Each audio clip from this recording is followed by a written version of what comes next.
El fiscal del Ministerio Público, Edwin Cabrera, confirmó que el juicio que se realizó en contra de 3 presuntos integrantes del Consejo de los 9 de la Mara Salvatrucha fue anulado. Los sujetos procesales fueron informados que el tribunal quedó desintegrado porque la juez vocal Elida Perdomo fue nombrada como magistrada de una sala de apelaciones. Este 15 de octubre, el debate en contra de Jorge Yair de León Hernández, alias el Diabólico, José Estuardo Contreras y Abner Isaí Guillén Ramos llegaría a la fase final de las conclusiones.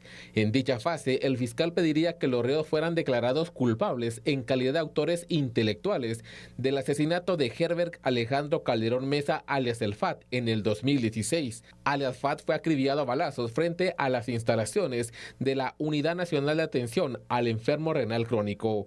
De esta cuenta, el juicio se repetirá desde el inicio cuando el tribunal se vuelva a integrar con los 3 jueces.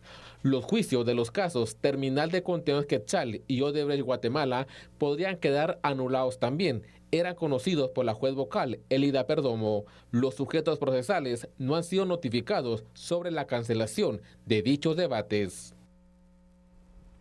Bueno, hay preocupación por esta situación. Vamos a hablar un poco de lo que está sucediendo entonces con la integración de este tribunal. En un giro inesperado que se registró en la fase final del juicio en contra de 3 líderes de la Mara Salvatrucha, acusados de ser autores intelectuales del asesinato de Herbert Alejandro Calderón Mesa, alias FAT, pues este juicio fue anulado debido a la desintegración del tribunal. El fiscal del Ministerio Público, Edwin Cabrera, confirmó que el juicio que involucraba a Jorge Jair de León Hernández, alias Diabólico, José Estuardo Contreras y Abner Isaí Guillén Ramos, 3 presuntos miembros del Consejo de los 9 de la pandilla, no pudo concluir, ya que la jueza vocal Elida Perdomo fue promovida a magistrada de una sala de apelaciones.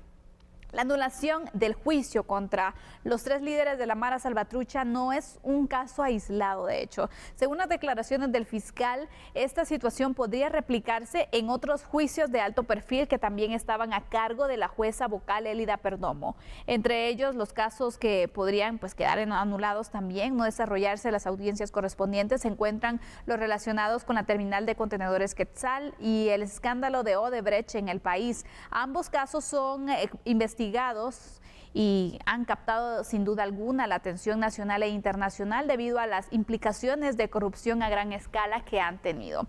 Así que esta situación entonces de el cambio de cortes, las salas de apelaciones, la desintegración de este tribunal ha hecho que no se lleve a cabo esta audiencia y que no se pudiera entonces solicitar de esa manera los años de cárcel para estas personas, estos presuntos pandilleros, y de esta manera se genera una duda, una incertidumbre de qué va a pasar con este y otros casos que están también a cargo de la jueza y que ahora ha sido promovida, recordemos, a una sala de apelaciones. ¿Qué pasa en estas circunstancias? Sabemos que en la corte todo se está organizando por el cambio de cortes que se están dando, pero también están los casos que tienen que seguir su curso, ¿no? Esto es uno de los espacios en nuestro ordenamiento jurídico que realmente es de lo más complicado de poder entender. No desde la perspectiva de lo que dice la ley, porque la ley es taxativa. Lo que te dice la norma, eso es lo que hay que hacer, punto. Así es. Te guste o no te guste, te afecte o no te afecte, es lo que está en la norma y hay que cumplirlo. Pero lo complicado es cuando tratamos de entenderlo desde el lado humano, es decir, de cómo esto llega a afectar la situación jurídica en materia de tiempos procesales para los involucrados dentro de un proceso. A ver, voy a tratar de ser lo más explícito e ir despacio porque de verdad es un tema complicadísimo. Mira pues, cuando hay un debate se agotan diferentes fases, eso ya lo hemos hablado, y cuando estás llegando a la fase final, en donde ya se agotó todos los espacios, ya solo estás pendiente que el tribunal determine a través de la resolución de la jueza o del juez la sentencia, y se da por circunstancias de fuerza mayor una suspensión del proceso antes de que llegue la sentencia. El Código Procesal Penal estipula que lo más que puede pasar suspendido un proceso son 11 días. Más nada. Si se llegan a agotar por X o Y razón, lo que pasa es que nunca pasa, no sucede, porque el trabajo de un juez o de una jueza, 100 puntos para cumplir con lo que significan sus atribuciones y sus responsabilidades. Decime cuándo habíamos tenido un caso de esto. No lo habíamos tenido. Pero ahorita se dio una circunstancia que no estaba contemplada dentro del avance de cada uno de los procesos penales. Y es que el cambio de cortes, forci voluntariamente, tenía que darse el 13 de octubre. Sí o sí. Plazo constitucional. Así es. Se cumplió y entonces es el único espacio en el que el avance, los tiempos procesales de un caso en concreto, un expediente en concreto, estaba ya para finalizar, ya solo para emitir sentencia, pero se para porque ese juez que iba a emitir sentencia, pues obviamente dentro de su derecho académico y dentro de su carrera como jurisconsulto, aplica para ser magistrado de sala y es electo o es electa. Entonces, automáticamente pasa a su nueva posición. Ojo, no puede dejar de llegar el primer día a la sala de apelaciones. Sí puede dejar en suspenso el cargo anterior, sin ningún inconveniente y obviamente todos los juicios. Y el código 361, amigo y amiga televidente, le invito a que si usted tiene su teléfono o su computadora, métase a Google y baje el Código Procesal Penal y váyase al artículo 361, ahí está explicado. Si se da una suspensión del proceso penal y al 11º día no hay modo que se reinicie, se da por finalizado y tiene que empezarse desde cero.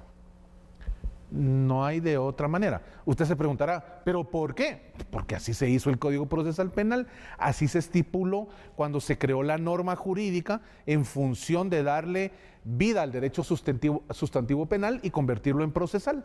Y se estipuló que no podía pasar más de 11 días suspendido. De lo contrario, había sucedido algo que afectaba completamente la presencia del juez contralor. Y entonces no puede entrar otro juez a esa fase final a decir, hola, ¿qué tal? Mucho gusto, me nombraron y vengo solo a dictar sentencia. No, porque se agotaron todas las fases procesales penales con la sana crítica y la aplicación e interpretación de la norma jurídica por parte de ese juez específico. Pero al haber sido promovido a una sala de apelaciones que es de mayor rango que un tribunal, automáticamente tiene que pasar. Hubo incluso comunicación de varios magistrados de sala que fueron electos ahorita solicitando autorización para dejar en impasse su llegada a la sala y terminar con los juicios que tenían ya para emitir sentencia. Pero no se puede, esa figura sí no existe. Te vas a la Constitución, te vas a la ley del organismo judicial y no hay un solo artículo que permita que el magistrado de sala pueda ausentarse porque no llegó a tomar posesión el día del cargo, el día que le correspondía el primer día de su cargo. No existe.